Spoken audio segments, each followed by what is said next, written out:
بالعيون سيدي ملوك بإقليم تاوريرت تم إطلاق العديد من مشاريع التنمية السوسيو-اقتصادية التي تتوخى تقوية البنية التحتية الأساسية وتعزيز الدينامية الاقتصادية للأنشطة المدرة للدخل.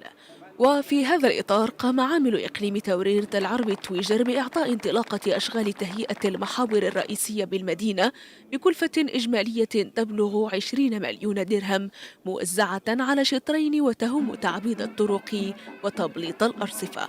كما تم إعطاء انطلاقة أشغال تهيئة ساحة عمومية وإحداث مناطق خضراء بغلاف مالي يبلغ 7 ملايين درهم، وذلك في إطار اتفاقية الشراكة المتعلقة بتأهيل المدينة.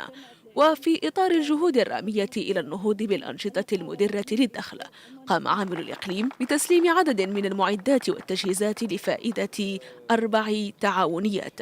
ويتعلق الأمر بمشاريع مندرجة في إطار البرنامج الأفقي للمبادرة الوطنية للتنمية البشرية، تطلبت غلافا ماليا يصل إلى 635 ألف درهم، موزعة بين اقتناء تجهيزات لتثمين المنتوجات الفلاحية و10 دراجات ثلاثية، ثم تجهيزات حديثة لصناعة الحلويات وتمويل الحفلات، وتجهيزات للخياطة.